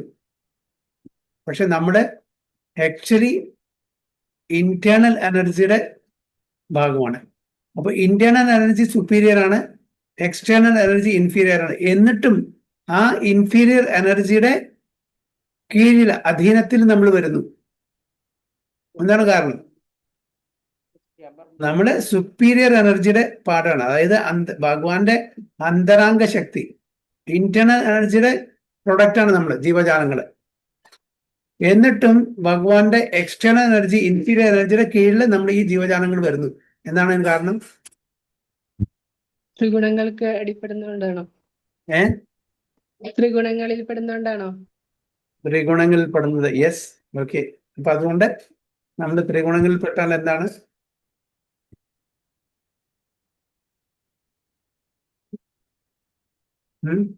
ശരിയാണ് കാര്യം. മായയിൽ അകപ്പെട്ടു പോകുന്നു. അതായത് നമ്മള് ശരിക്കുള്ള നമ്മളുടെ ആ സ്വരൂപം മറന്നു. ഞാൻ ഈ ശരീരമാകുന്നു എന്നുള്ള തെറ്റിദ്ധാരണയിൽ നമ്മൾ കാര്യങ്ങൾ പ്രവർത്തിക്കുമ്പോൾ നമ്മള് ആസ്വദിക്കണം. അപ്പൊ ആസ്വദിക്കാൻ നമ്മൾ ഈ മെറ്റീരിയൽ എനർജിനെ ചൂഷണം ചെയ്യുന്നു. അപ്പൊ അതിനെ നമ്മളുടെ അധീനത്തിൽ കൊണ്ടുവരാൻ നോക്കുന്നു. ഭഗവാന്റെ എനർജിയാണ്. അപ്പൊ അതിനെ ഈ നമ്മൾ വളരെ ചെറിയ ഒരു എനർജിയെ, ഭഗവാന്റെ എക്സ്റ്റേണൽ എനർജി, ഇത്രയും വലിയ എനർജിയെ നമ്മളുടെ ആസ്വാദനത്തിന് വേണ്ടിയിട്ട് ചൂഷണം ചെയ്യാൻ വേണ്ടിയിട്ട് ആ വലിയ എനർജി, ഈ ചെറിയ സ്പിരിറ്റ് സ്പാർക്ക് നമ്മളുടെ അധീനത്തിൽ കൊണ്ടുവരാൻ ശ്രമിക്കുമ്പോൾ നമ്മൾ ആ മായാജാലത്തില്, മായയുടെ ശക്തിയില് അകപ്പെട്ടു പോവാണ്. നമുക്ക് ഭഗവാന്റെ തന്നെ എക്സ്റ്റേണൽ എനർജി ഭയങ്കര ശക്തിമാനാണ്. പക്ഷെ നമ്മുടെ സ്പിരിറ്റ് ആണെങ്കിലും കൂടി വളരെ മൈന്യൂട്ടാണ്. അപ്പൊ അതിനെ നമ്മള് മാസ്റ്റർ ആവാൻ ശ്രമിക്കുമ്പോൾ അത് നടക്കില്ല. കാരണം നമ്മൾ വളരെ മൈന്യൂട്ടാണ്. അതിന്റെ കീഴിൽ നമ്മൾ അതങ്ങനെയാണ് നമ്മൾ സുപ്പീരിയർ എനർജി ആയിട്ടും കൂടി ഭഗവാന്റെ ഇൻഫീരിയർ എനർജിയുടെ കീഴിൽ വരേണ്ടി വരുന്നത്. So, but they do not know that behind the law of nature is the supreme direction of the supreme personality of Godhead. In the Bhagavad Gita, it is confirmed that the law of nature is executed under the direction of the Lord. അതാണ് ഞാൻ നേരത്തെ പറഞ്ഞത്. അതാണ് മയ അധ്യക്ഷേന പ്രകൃതി. എന്റെ ഡയറക്ഷനിലാണ് ഈ പ്രകൃതി വർക്ക് ചെയ്യുന്നത്, ഫങ്ഷൻ ചെയ്യുന്നത്. Whenever, therefore, there is peace in the world, it must be known that it is due to the good will of the Lord. എവിടെ ഈ പ്രപഞ്ചത്തിൽ സമാധാനം ഉണ്ടെങ്കിൽ അത് നമ്മൾ മനസ്സിലാക്കണം, അത് ഭഗവാന്റെ തന്നെ ആഗ്രഹമാണ് അങ്ങനെ സമാധാനം വേണമെന്നുള്ളത്. ഇവിടെ അസുരന്മാര് വേണം, അസുരവൃത്തികൾ വേണം. തമോ ഗുണത്തിലും രജോ ഗുണത്തിലും സത്വഗുണത്തിലും ഉള്ള ആൾക്കാർ വേണം എന്നുള്ളത് ആരുടെ ആഗ്രഹമാണ്? ഭഗവാന്റെ ആഗ്രഹമാണ് അല്ലെ? അപ്പോ പെട്ടെന്ന് ഒരു തമോ ഗുണത്തിലുള്ള ഒരാളെ ഭഗവാനെ ലിബറേറ്റ് ചെയ്യാൻ പറ്റില്ല. ആ അനർത്ഥങ്ങളും കൽമശങ്ങളും ഒന്നും ശുദ്ധീകരിക്കാതെ എങ്ങനെ കൊണ്ടുപോകണം? അപ്പോൾ പടിപടിയായിട്ട് അതിനുള്ള പ്രോസസ്സ് ഭഗവാൻ തന്നിട്ടുണ്ട് ഭഗവത്ഗീതയിലും ഭാഗവത്തിലും മറ്റു ഗ്രന്ഥങ്ങളിലും. അതുപോലെ അത് നമ്മൾ മനസ്സിലാക്കി പടിപടിയായി നമ്മൾ ശുദ്ധീകരിക്കപ്പെട്ട്, എന്നാൽ നമുക്ക് യോഗ്യത കിട്ടുമ്പോൾ മാത്രമേ നമുക്ക് ഈശ്വര സാക്ഷാത്കാരവും ഭഗവത് ധാമിലേക്ക് പോകാനുള്ള ആ അവസരം ലഭിക്കുള്ളൂ. അതുകൊണ്ട് അതേപോലെ ഭഗവാൻ നമുക്ക് ഇവിടെ മാസ്റ്റർ ആവാൻ, to lord it over the material nature, അതിനുള്ള അവസരം തന്നിരിക്കുകയാണ്. അപ്പൊ പ്രകൃതി നിയമത്തിൽ ഭഗവാൻ ഡയറക്റ്റ്ലി ഏർപ്പെട്ടില്ല, പക്ഷെ ഭഗവാൻ ഏർപ്പെടും. ആരുടെ കാര്യത്തിലാണ് ഭഗവാൻ ഏർപ്പെടുക? ഐ മീൻ അതില് ഇന്റർഫിയർ ചെയ്യാ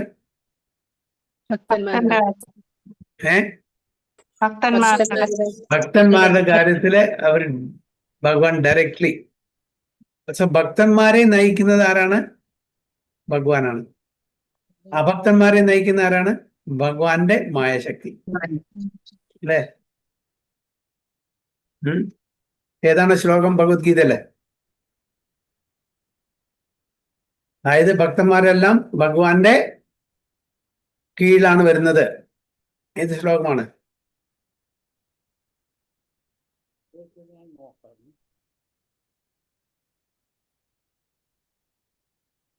മഹാത്മാനസ്തു മാം പാർത്ഥ ദേവീം പ്രകൃതിമാശ്രിത ഭജന്തി അനന്യ മനസ്സോ ജ്ഞാത്വാ ഭൂതാദിം അവ്യയം.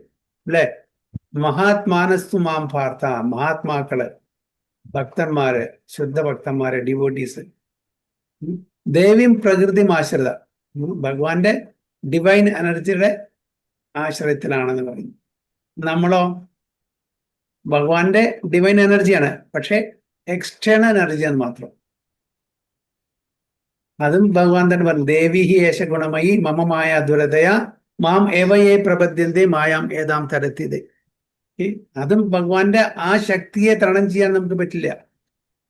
ഭഗവാനെ നമ്മൾ പൂർണ്ണമായിട്ടും ആശ്രയിച്ചിട്ടുണ്ടെങ്കിൽ മാത്രമാണ് നമുക്ക് അതിനെ തരണം ചെയ്യാൻ പറ്റുള്ളൂ. ഇല്ലെങ്കിൽ ഈ മായാലോകത്തിന്, ഈ പ്രപഞ്ചത്തില് മായാശക്തിയുടെ അധീനത്തിൽ നമ്മൾ ജീവിക്കേണ്ടി വരും. അപ്പൊ ഭക്തന്മാരെ ഭഗവാൻ ഡയറക്റ്റ്ലി ഹാൻഡിൽ ചെയ്യും, അഭക്തന്മാരെ തൻ്റെ ശക്തിയായിട്ടുള്ള മായാദേവിക്ക് വിട്ടുകൊടുക്കും. അത് എന്താണോ നമ്മൾ എങ്ങനെയാണോ ചെയ്യുന്നത്, എങ്ങനെയാണോ ജീവിക്കുന്നത്, അതിനനുസരിച്ചിട്ടുള്ള നിയമങ്ങൾ അവിടെ വെച്ചിട്ടുണ്ട്, പ്രകൃതി നിയമം. അതിൽ ഭഗവാൻ ഇന്റർഫിയർ ചെയ്യില്ല. പക്ഷെ തൻ്റെ ഭക്തന്മാരെ, കാരണം ഭക്തന്മാർക്ക് സ്പെഷ്യൽ, അതല്ല ഭഗവാൻ പറയുന്ന ഭഗവത്ഗീതയില്, സമൂഹം സർവഭൂതേഷു നമേ ദേശീയസ്തു നാപ്രിയ ഹേ ഭജന്തിത്വ മാം ഭക്തിയ മയി തേ തേഷു ചാപ്യം. എനിക്ക് ഒരാളോടും ഒരു വെറുപ്പില്ല, ഒരു പ്രീതിയില്ല, എല്ലാവരോടും ഈക്വലാണ്, ന്യൂട്രലാണ്, ഞാൻ ഈക്വിപ്പോയ്സ്ഡ്. പക്ഷെ എന്നെ ഭജിക്കുന്നവർക്ക് സ്പെഷ്യൽ കൺസിഡറേഷൻ തീർച്ചയായും കാണിച്ചാൽ അവർ അനുസരിച്ച് ജീവിക്കുന്ന മക്കളാണ്, മറ്റുള്ളവരെ അനുസരണ ഇല്ലാതെ ജീവിക്കുന്ന മക്കളാണ്. അപ്പൊ ആ ഒരു വ്യത്യാസം തീർച്ചയായിട്ടും ഭഗവാൻ കാണുന്നുണ്ട് ഇവിടെ. So not a blade of grass moves without the will of the lord. ഭഗവാന്റെ സമ്മതമില്ലാണ്ട് ഒരു ചെറിയ ഇലയും കൂടിയും ഇളകില്ല എന്ന് പറയുന്നത്. Whenever, therefore, there is disobedience of the established rules enacted by the Lord, there is war between men and nations. എപ്പോഴാണോ ഭഗവാന്റെ ആ നിർദ്ദേശപ്രകാരം അതിന് വിപരീതമായിട്ട് നമ്മൾ ജീവിക്കുന്നത്, അപ്പൊ തീർച്ചയായിട്ടും, അപ്പൊ ഈ റൂൾസ് എവിടെയാണ് പറഞ്ഞിരിക്കുന്നത്? whenever therefore there is disobedience of the established rules. Establish rules നമ്മുടെ ശാസ്ത്രത്തിന് പറഞ്ഞിട്ടുണ്ട് അല്ലെ? അതിന്റെ സാരമാണ് നമുക്ക് ഭഗവത്ഗീത. ഭഗവത്ഗീത ഫിലോസഫി ആണെങ്കിൽ ഭാഗവതം അതിന്റെ പ്രാക്ടിക്കൽ ആണ്. അത് തിയറി ആണെങ്കിൽ ഇത് പ്രാക്ടിക്കൽ ആണ്. അപ്പോൾ ഈ ഗ്രന്ഥങ്ങളിലൂടെയൊക്കെ നമുക്ക് എല്ലാ നിയമങ്ങളും എല്ലാ വിധിവിധാനങ്ങളും നമുക്ക് തന്നിട്ടുണ്ട്. അപ്പോൾ അത് നമ്മൾ അനുസരിച്ചിട്ടില്ലെങ്കിൽ തീർച്ചയായിട്ടും അങ്ങോട്ടും ഇങ്ങോട്ടും പരസ്പരം യുദ്ധം ഉണ്ടാവും. അത് നമ്മളെല്ലാം അന്ത്യത്തിനും കാരണമായി തീരും. The surest way to the path of peace, therefore, is doubting everything to the established rule of them. അപ്പോൾ ഭഗവാൻ എന്താണ് നിയമങ്ങൾ തന്നിരിക്കുന്നത് അത് പ്രകാരം നമുക്ക് ജീവിക്കാൻ പറ്റിയാൽ തീർച്ചയായിട്ടും നമുക്ക് ശാന്തി സമാധാനം കിട്ടും. അല്ല അതിന് വിപരീതമായിട്ട് നമ്മൾ പോകുന്നെങ്കിൽ തീർച്ചയായിട്ടും നമുക്ക് ഒരിക്കലും ശാന്തി സമാധാനം കിട്ടില്ല. അത് ഇവിടെ അത് മാത്രമല്ല, വീണ്ടും വീണ്ടും പുനരഭി ജനനം പുനരഭി മരണം. ഓക്കെ, ആ ചക്രത്തിലൂടെ ആ വിഷയ സൈക്കിളിലൂടെ നമുക്ക് പോകേണ്ടി വരും. The established rule is that whatever we do, whatever we eat, whatever we sacrifice, or whatever we give in charity must be done to the full satisfaction of the Lord. ഏതാണ് ആ ശ്ലോകം ഭഗവത്ഗീതയിലെ? Whatever we do, whatever we eat, whatever we sacrifice. യത് കരോസി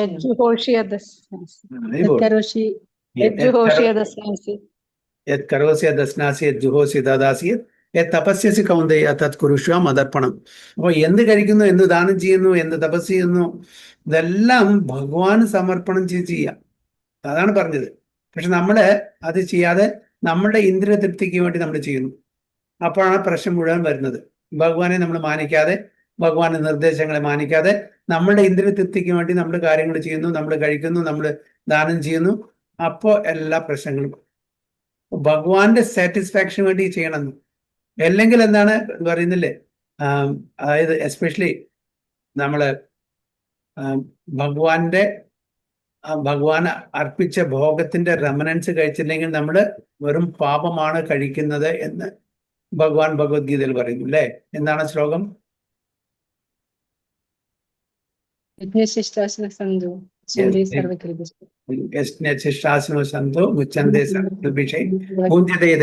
പാപം ഏ പചന്തി ആത്മകാരണ. വെറും പാപമാണ് നമ്മൾ കഴിക്കുന്നത്. ഭഗവാന് സമർപ്പണം ചെയ്തില്ലെങ്കിൽ, ഭഗവാൻ അതല്ല പറയുന്നത്, എല്ലാം എനിക്ക് സമർപ്പണം ചെയ്ത് ചെയ്യാൻ. അപ്പൊ അതേപോലെ നമ്മൾ കഴിക്കുന്നത് എന്താണ്? അതും ഭഗവാന് സമർപ്പണം ചെയ്ത് കഴിച്ചില്ലെങ്കിൽ നമ്മൾ വെറും പാപമാണ് കഴിക്കുന്നത് എന്നാണ് പറയുന്നത്. So no one should do anything, eat anything, sacrifice anything, or give anything in charity against the will of the Lord. നമ്മളൊന്നും കഴിക്കാനും പാടില്ല, നമ്മളൊന്നും ചെയ്യാനും പാടില്ല, നമ്മൾ ഒരു യജ്ഞത്തിൽ ഏർപ്പെടാനും പാടില്ല, നമ്മൾ ഒരു ദാനകർമ്മങ്ങളും ചെയ്യാൻ പാടില്ല ഭഗവാന്റെ നിർദ്ദേശത്തിന് വിപരീതമായിട്ട്. ദാനം, ഓക്കെ, ഒരു സബ്ജക്റ്റ് എടുക്കുക.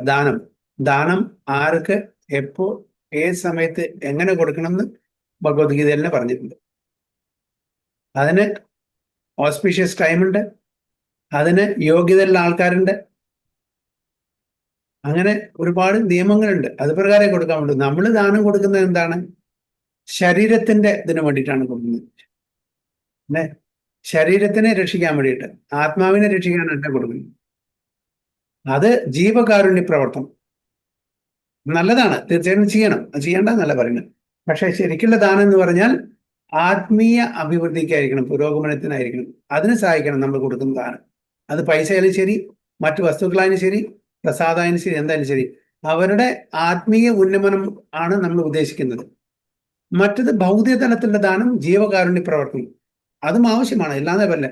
പക്ഷെ ഏറ്റവും, അതായത് സത്വഗുണത്തിലുള്ള ദാനം എന്ന് പറഞ്ഞാൽ അതുകൊണ്ട് ആ ദാനം കൊണ്ട് അവരുടെ ആത്മീയ തലത്തിലുള്ള ഉദ്ധാരണം സംഭവിക്കുന്നു ആണ് ഒരു ഉദാഹരണം. അപ്പൊ അങ്ങനെ നമ്മൾ എന്ത് ചെയ്യുന്നുവോ, എന്ത് കഴിക്കുന്നുവോ, എന്ത് ദാനം ചെയ്യുന്നുവോ, ഇതെല്ലാം ഭഗവാന്റെ പ്രീതിക്ക് വേണ്ടിയിട്ട്, ആ പ്രവൃത്തി കൊണ്ട് മറ്റൊരു വ്യക്തിക്ക് ഭഗവത് പ്രാപ്തി ലഭിക്കാനുള്ള ഒരു സാഹചര്യം ഉണ്ടാക്കി കൊടുക്കുക. So discretion is the better part of valor, and one must learn how to discriminate between actions which may be pleasing to the Lord and those which may not be pleasing to the Lord. അല്ലേ? Prevention is better than cure എന്ന് പറഞ്ഞ പോലെയാണ്. Prevention is better than cure അല്ലേ? അതേപോലെയാണ് ഇവിടെ പറയുന്നത് discretion is the better part of word. നമ്മൾ discriminate ചെയ്യണം. അത് ഡിസ്ക്രിമിനേറ്റ് എന്ന് പറഞ്ഞാൽ ഒരാളെ തരം താഴ്ത്തുന്ന കാര്യമല്ല അവിടെ പറയുന്നത്. എന്ത് നല്ലത്, എന്ത് ചെയ്യാൻ പാടും, എന്ത് ചെയ്യാൻ പാടില്ല, what is right, what is wrong, what is good, what is bad, okay, what is religion, what is religion, ഇത് നമ്മൾ മനസ്സിലാക്കണം. എന്നിട്ട് ഭഗവാന്റെ പ്രീതിക്ക് വേണ്ടിയിട്ട് നമ്മൾ കാര്യങ്ങൾ ചെയ്യും. അതാണ് ഇവിടെ ഡിസ്ക്രിമിനേറ്റ്. അല്ലാണ്ട് ആര് നമ്മളുടെ മനസ്സ് പറയുന്നു, അല്ലെങ്കിൽ നമ്മുടെ സന്ധുബന്ധുക്കൾ പറയുന്നു, അതുകൊണ്ട് ഞാൻ ചെയ്തു. അത് ശാസ്ത്രം അതിനെ സപ്പോർട്ട് ചെയ്യുന്നുണ്ടോ ഇല്ലേ നമ്മൾ അറിയണം. നമ്മൾ ഒരുപാട് റിച്വൽസ് ചെയ്യുന്നുണ്ട്. ഇത് ശാസ്ത്രത്തിന്റെ ആധാരത്തിലാണോ, ഇത് തമോ ഗുണത്തിലാണോ, രജോ ഗുണത്തിലാണോ, സത്വ ഗുണത്തിലാണോ നോക്കും. നമ്മൾ സാധാരണ എങ്ങനെ റിച്വൽസ് ഫോളോ ചെയ്യാം? ഓരോ വിധിവിധാനങ്ങൾ നമ്മൾ എങ്ങനെ ഫോളോ ചെയ്യാം? എൻ്റെ അച്ഛനമ്മമാര് എന്താ ചെയ്തത് അത് ഞാൻ ഫോളോ ചെയ്യുന്നു അല്ലെ? എൻ്റെ അച്ഛനമ്മമാര് ഫോളോ ചെയ്യുന്ന അവരുടെ അച്ഛനമ്മമാർ എന്താണ് ചെയ്യുന്നത്, അല്ലെങ്കിൽ സമൂഹം എന്താണ് ചെയ്യുന്നത്, ട്രഡീഷണലി എന്താണ് നടന്നു വരുന്നത്, കൾച്ചറലി സോഷ്യലി എന്താണ് നടന്നു വരുന്നത്, അത് നമ്മൾ കണ്ണുമടച്ച് ചെയ്തുകൊണ്ടിരിക്കുകയാണ്. ശരിയാണോ തെറ്റാണോ നമ്മൾ നോക്കുന്നില്ല. പക്ഷെ അതിൽ ശരി പലതുണ്ടായിരിക്കാം, തെറ്റുണ്ടായിരിക്കാം. തെറ്റ് നമ്മൾ കണ്ടിട്ടുണ്ടെങ്കിൽ അത് നമ്മൾ നിർത്തണം. പല റിച്വൽസ് നമ്മൾ തെറ്റായിട്ടുള്ള റിച്വൽസ് ചെയ്യുന്നുണ്ട്. അപ്പോൾ അത് നമ്മൾ ശാസ്ത്രത്തിന്റെ അടിസ്ഥാനത്തിൽ അത് മനസ്സിലാക്കി അത് നിർത്തണം. അതുകൊണ്ടാണ് പറയുന്നത് നമ്മൾ ശാസ്ത്രത്തിനെ ഫോളോ ചെയ്യണം. ട്രഡീഷൻ പലതും പറയും. കാലക്രമേണ പല ട്രഡീഷൻസും ഡൈല്യൂട്ട് ചെയ്യപ്പെടും. അതിനെ ഇന്റർപോളേറ്റ് ചെയ്യും. അതിനെ എന്താ പറയുക, മിസ്റെപ്രസെന്റേറ്റ് ചെയ്യും, അല്ലെങ്കിൽ ഇന്റർഫിയറൻസ് അല്ലെ? ഇതെല്ലാം നമ്മൾ എന്ത് ചെയ്യണം? നമ്മൾ മനസ്സിലാക്കണം ഏത് ശരി, ഏത് തെറ്റെന്ന് മനസ്സിലാക്കിയിട്ട് എന്താണോ ഭഗവാൻ പറഞ്ഞിരിക്കുന്നത് ആ ശാസ്ത്രപ്രകാരം മാത്രമാ നമ്മൾ ചെയ്യാൻ പാടും. അപ്പൊ അതാണ് പറയുന്നത്, we should be able to discriminate ചെയ്യാൻ പഠിക്കണം. അപ്പൊ ഡിസ്ക്രിമിനേഷൻ ചെയ്യുന്നത് നമ്മളുടെ ബുദ്ധി ഉപയോഗിച്ചിട്ടല്ല, ശാസ്ത്രത്തിന്റെ അടിസ്ഥാനത്തിലായിരിക്കണം discrimination. So an action is thus judged by the Lord's pleasure or displeasure. Okay, an action is thus judged. ഭഗവാന് പ്രീതി കിട്ടുന്നോ അതോ അപ്രീതിയാണോ കിട്ടുന്നത്? ഭഗവാന് പ്രീതിയാണ് കിട്ടുന്നുണ്ടെങ്കിൽ ദാറ്റ്സ് റൈറ്റ് ആക്ഷൻ. അപ്രീതിയാണെങ്കിൽ we should refrain from that action. നമ്മൾ അതൊന്ന് മാറി നിൽക്കണം. ആക്ഷൻ ചെയ്യാൻ പാടില്ല. There is no room for personal whims. നമ്മളുടെ പേഴ്സണൽ ആയിട്ടുള്ള, അതായത് നമ്മളുടെ എനിക്ക് ഇഷ്ടം, എൻ്റെ ഇഷ്ടം ഇതാണ്, എൻ്റെ ഇഷ്ടത്തിനും അനിഷ്ടത്തിനും ഇവിടെ സ്ഥാനമില്ല. ഭഗവാന്റെ പ്രീതി അതാണ് നമ്മൾ നോക്കേണ്ടത്. ഭഗവാന്റെ പ്രീതി എന്താണ്, അതിനനുസരിച്ച് നമ്മൾ ജീവിക്കണം. എൻ്റെ ഇഷ്ടം ഒന്നായിരിക്കും, നിങ്ങളുടെ ഇഷ്ടം വേറെ വല്ലതായിരിക്കും, മറ്റുള്ളവരുടെ ഇഷ്ടം വേറെ വല്ലതായിരിക്കും. അങ്ങനെ ജീവിക്കാൻ പോയാൽ നമുക്ക് ഒരുമിച്ചിട്ട് പോകാൻ പറ്റും. ഭഗവാനെ മധ്യനിർത്തി എല്ലാവരും ഭഗവാന്റെ ഇഷ്ടപ്രകാരം ജീവിക്കുകയാണെങ്കിൽ നമ്മുടെ അവിടെ ഹാർമണി ഉണ്ടായിരിക്കും, ഒരുമിച്ച് പോകാൻ പറ്റും. ഓരോരുത്തരും ഇപ്പൊ വീട്ടിൽ 5 പേരുണ്ടെങ്കിൽ 5 ഡയറക്ഷനിൽ പോയാൽ എങ്ങനെ നടക്കും? 5 പേർക്ക് 5 ടൈപ്പുള്ള ഫുഡാണ് ഇഷ്ടം. അമ്മയുടെ പണി കഴിയും. 5 പേർക്ക് 5 വിധത്തിലുള്ള പ്രസാദം ഉണ്ടാക്കി കൊടുക്കുക പറഞ്ഞാൽ ഇറ്റ്സ് നോട്ട് ഈസി അല്ലേ? അപ്പോൾ കോമൺ ആയിട്ടുള്ള ഒരു അണ്ടർസ്റ്റാൻഡിങ് ഉണ്ടായിരിക്കണം. അപ്പൊ ഭഗവാൻ എന്താണോ പ്രീതി അതായിരിക്കണം ചെന്ന് ചെയ്യേണ്ടത്. So there is no room for personal whims. We must always be guided by the pleasure of the Lord. Such action is called യോഗ കർമ്മഷു കൗസലം. അതിനെയാണ് യോഗ കർമ്മഷു കൗസലം, or actions performed which are linked with the Supreme Lord. That is the art of doing a thing perfectly. അതാണ് ഒരു കാര്യം, ഒരു ആക്ടിവിറ്റി പെർഫെക്റ്റ്ലി ചെയ്യാനുള്ള ഒരു ആർട്ട് എന്ന് പറയുന്നത്. യോഗ കർമ്മഷു കൗസലം. 25 and 26.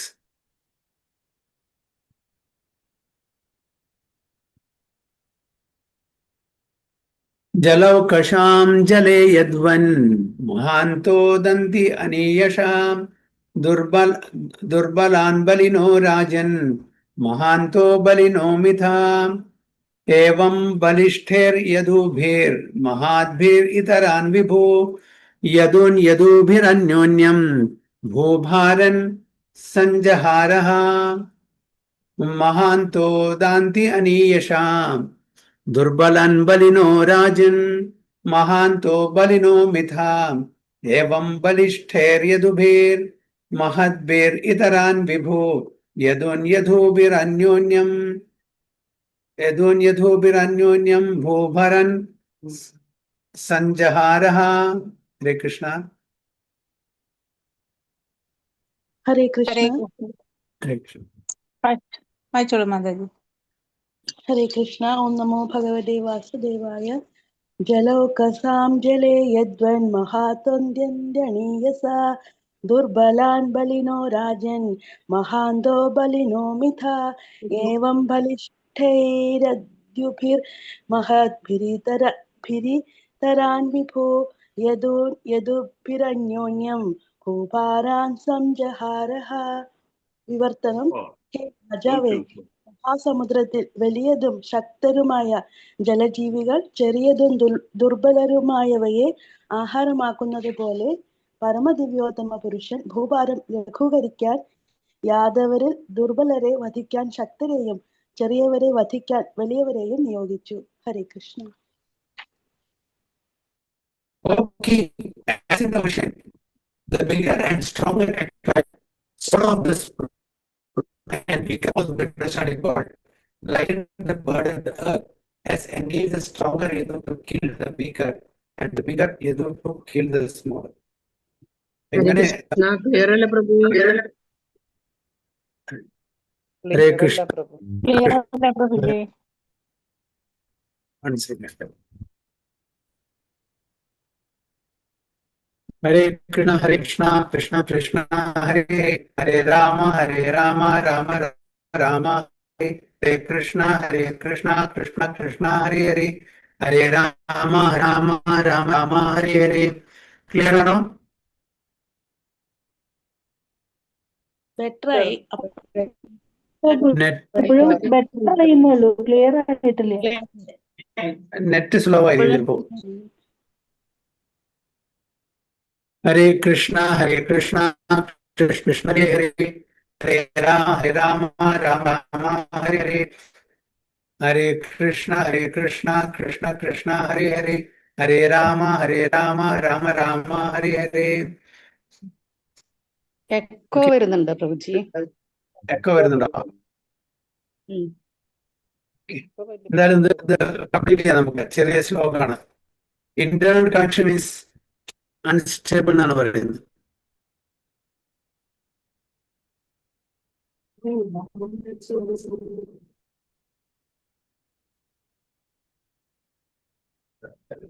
ഓക്കെ, കേൾക്കുന്നുണ്ടപ്പോ? ഹരിബോൾ. കേൾക്കാണ്ട് പ്രഭുജി, കേൾക്കാം. ഓക്കെ, ശരി. അപ്പൊ എന്താണ് ഇപ്പോൾ പറയുന്നത്? അതായത് സമുദ്രത്തിന്റെ വലിയ വലിയ മത്സ്യങ്ങളെ എങ്ങനെ ചെറിയ ചെറിയ മത്സ്യങ്ങളെ അവരെ കൊന്ന് തിന്നുന്നു, അതേപോലെ ഇവിടെ സ്ട്രോങ്ങർ ആയിട്ടുള്ള യദുക്കളെ വീക്കറായിട്ടുള്ള യദുക്കളെ അവിടെ എന്താണ് ചെയ്യുന്നത്? വധിക്കുന്നു എന്നാണ് പറഞ്ഞത്. So important to lighten the body. എന്തിനു വേണ്ടിയിട്ട്? ഈ ഭൂമിയുടെ ഭാരം കുറയ്ക്കാൻ വേണ്ടിയിട്ട്. അവരുടെ കാര്യം കഴിഞ്ഞു തിരിച്ച് പോകേണ്ട സമയമായി. കുരുക്ഷേത്ര യുദ്ധം എല്ലാം കഴിഞ്ഞപ്പോ ഭഗവാന്റെ ആ ദൗത്യം എന്തിനാണ് ഇവിടെ വന്ന് ആ ദൗത്യം കഴിഞ്ഞപ്പോ ഈവൻ ബ്രഹ്മാവും വന്നിട്ട് പറഞ്ഞു. അതായത് ഭഗവാനോട് പറഞ്ഞു, അഭ്യർത്ഥിച്ചു, അങ്ങ് വരുന്ന അന്ന് അങ്ങ് ഇങ്ങോട്ട് വന്നിട്ടുള്ള ദൗത്യം കഴിഞ്ഞിരിക്കുന്നു എന്ന്, അങ്ങയുടെ ആഗ്രഹം പോകണമെന്നുണ്ടെങ്കിൽ തിരിച്ചു പോകാം, ഇവിടുത്തെ ദൗത്യം കഴിഞ്ഞു എന്ന് പറഞ്ഞ് ബ്രഹ്മാവും കൂടി പറഞ്ഞു. അപ്പൊ ഇവരെല്ലാം തിരിച്ച് പറഞ്ഞയക്കണം. ഓക്കെ, അല്ലെങ്കിൽ ഈ ഭൂമിക്ക് ഒരു ഭാരമാവും അവരിവിടെ നിന്നെങ്കിൽ. അതാണ് പറയുന്നത്. So in the material world the struggle for existence and survival of the fittest are lost because in the material world there is disparity between conditioned soul due to everyone's desire to lord it over the material nature. ഞാൻ നേരത്തെ പറഞ്ഞ പോലെ conditions soul, നമ്മളെല്ലാം ബദ്ധാത്മാക്കളാണ്. അപ്പോൾ നമ്മള് ഈ material റിസോഴ്സിനെ ചൂഷണം ചെയ്യാണ്. നമ്മൾ അതിനെ നമ്മളുടെ അധീനത്തിൽ കൊണ്ടുവരാൻ നോക്കണം, നമ്മളുടെ ആസ്വാദനത്തിന്, ഇന്ദ്രിയ ആസ്വാദനത്തിന്. This very mentality of loading it over the material nature is the root cause of condition. അതുകൊണ്ടാണ് നമ്മൾ ഈ ബദ്ധാത്മാക്കളായിട്ട് ഈ പ്രപഞ്ചത്തില് തുടർന്നുകൊണ്ടേയിരിക്കുന്നത്. നമ്മളുടെ മെന്റാലിറ്റി അതാണ്. And to give facility to such imitation lords, അതായത് നമ്മളൊക്കെ ഇമിറ്റേഷൻ ലോഡ്സ് ആണ്. കാരണം വെച്ചാൽ ഭഗവാനാണ് എൻജോയർ, ഭോക്ത ഭഗവാനാണ്. പക്ഷെ നമുക്കും ഭോക്ത എന്നുള്ള തലത്തിലേക്ക് ഉയരണം എന്നുള്ള ആഗ്രഹത്തിൽ ഞാനും എൻജോയ് ചെയ്യണമെന്ന ആഗ്രഹം വരുമ്പോഴാണ് നമ്മൾ ഈ മെറ്റീരിയൽ പ്രകൃതിയെ ചൂഷണം ചെയ്യാൻ തീരുമാനിക്കുന്നത്. So, and to give facility to such imitation lords, the illusionary energy of the Lord has created a disparity between conditioned living beings by creating the stronger and the weaker in every species. By എല്ലാ ജീവജാലങ്ങളുണ്ട്, സ്ട്രോങ്ങും വീക്കറും. അപ്പോൾ ആ ഡിസ്പാരിറ്റിയെ കുറയ്ക്കാൻ വേണ്ടിയിട്ടാണ് by creating stronger and weaker. അതുകൊണ്ടാണ് രണ്ട് തരത്തിലുള്ള വീക്കറും stronger ആയിട്ടുള്ള ജീവജാലങ്ങളെ ഇവിടെ ഭഗവാൻ സൃഷ്ടിച്ചിരിക്കുന്നത്. The mentality of loading it over the material nature and the creation has naturally created a disparity and therefore the law of struggle for existence. In the spiritual world, there is no such disparity, nor is there such struggle for existence. ആധ്യാത്മിക ലോകത്തിൽ അങ്ങനത്തെ ഒരു disparity ഇല്ല. അവിടെ നമുക്ക് ജീവിക്കാൻ യാതൊരു ബുദ്ധിമുട്ടും ഇല്ല. എല്ലാവർക്കും എല്ലാ അവസരമുണ്ട്, എല്ലാവർക്കും എല്ലാ ആഗ്രഹങ്ങളും സാധിച്ചു തരും ഭഗവാൻ. അവിടെ ഒരു കോമ്പറ്റീഷൻ വരുന്നില്ല. So in the spiritual world, there is no struggle for existence because everyone there exists eternally. There is no disparity because everyone wants to render service to the Supreme Lord and no one wants to imitate the Lord in becoming the beneficiary. അപ്പൊ അവിടെ എല്ലാവരും ഭഗവാനെ സ്വീകരിക്കുന്നു, ഭഗവാന്റെ പ്രീതിക്ക് വേണ്ടി. ഇവിടെ അവനവന്റെ ഇന്ദ്രിയങ്ങളെ പ്രീതിപ്പെടുത്താനാണ് നോക്കുന്നത്, ഭഗവാനല്ല. The Lord being creator of everything, including the living beings, factually is the proprietor and enjoyer of everything that be. അല്ലേ? ഭോക്താറാം യജ്ഞ തപസാം സർവലോക മഹേശ്വരം സുഹൃതം സർവഭൂതാനാം ജ്ഞാത്വാമാം ശാന്തിരിച്ചതി. ഭോക്ത ഭഗവാനാണ്, നമ്മളല്ല ഭോക്ത, enjoyer. We are being enjoyed by the supreme lord. പക്ഷെ നമ്മള് ഈ ബദ്ധാത്മ ആ തലത്തിൽ വന്നിട്ട് എന്ത് വിചാരിക്കുന്നു? ഞാനാണ് ഭോക്ത, ഞാനാണ് എൻജോയർ. അതുകൊണ്ടാണ് നമ്മള് ഇവിടെ കണ്ടീഷൻ സ്റ്റേറ്റിൽ ഇപ്പോഴും നിലനിൽക്കുന്നത്. So the Lord being creator of everything, including the living beings, factually is a proprietor and enjoyer of everything that be. But in the material world, by the spell of Maya or illusion, this eternal relation with the Supreme Personality of Godhead is forgotten, and so the living being is conditioned under the law of struggle for existence and survival of the fittest. അപ്പോൾ അതുകൊണ്ട് under the spell of Maya, മായയുടെ അധീനത്തിൽ വന്ന് നമ്മളുടെ സ്വന്തം ആ ഒരു തെറ്റിദ്ധാരണ, അഹങ്കാരം, ഞാൻ ശരീരമാകുന്നു, എനിക്ക് ഇവിടുത്തെ ഈ പ്രകൃതിയെല്ലാം ചൂഷണം ചെയ്ത് എനിക്ക് ആസ്വദിക്കണം എന്നുള്ള ആ ഒരു മിസ്കൺസെപ്ഷൻ വന്നപ്പോഴാണ് മായയുടെ അധീനത്തിൽ നമ്മൾ വന്നത്. അതുകൊണ്ടാണ് നമ്മൾ വി ആർ കണ്ടീഷൻ സോൾസ് പറയുന്നത്. അപ്പൊ അതുകൊണ്ട് എല്ലാ കണ്ടീഷൻ സോൾസും ഇവിടെ ഡിസ്പാരിറ്റി, അതായത് സ്ട്രോങ്ങർ ആൻഡ് വീക്കർ എന്നുള്ള സെക്ഷൻ ഭഗവാൻ ഇവിടെ സൃഷ്ടിച്ചു തന്നെ അതിനുവേണ്ടിയിട്ട്. There is a struggle for existence. അപ്പൊ ആരാണ് ഇവിടെ ജയിക്കുക? Who is the stronger? Okay, the survival of the fittest. കയ്യുകൊള്ളാൻ കാര്യക്കാരൻ, അതാണ് ഇവിടെ പറയുന്നത്. ഹരേ കൃഷ്ണ. ഹരി ഓം തത്സത്. വാഞ്ചാകൽപതരുഭ്യസ്യ കൃപാസിന്ധുഭ്യോ വച പതിതാനാം പാവനേഭ്യോ വൈഷ്ണവേഭ്യോ നമോ. അനന്തകോടി വൈഷ്ണവതി കി ജയ്, ശ്രീല പ്രഭുപാദ് കി ജയ്, ഗുരു മഹാരാജ് കി ജയ്, നിതായ ഗോപ്രമാനന്ദ.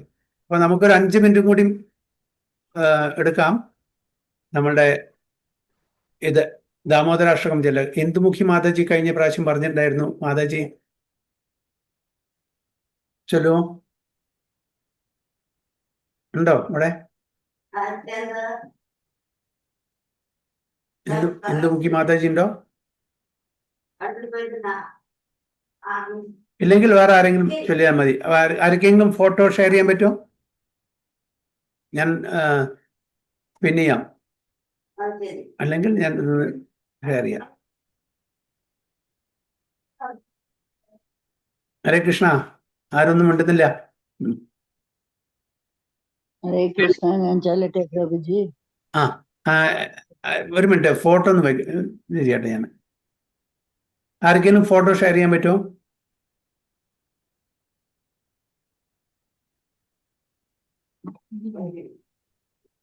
ഫോട്ടോ കൊണ്ടു.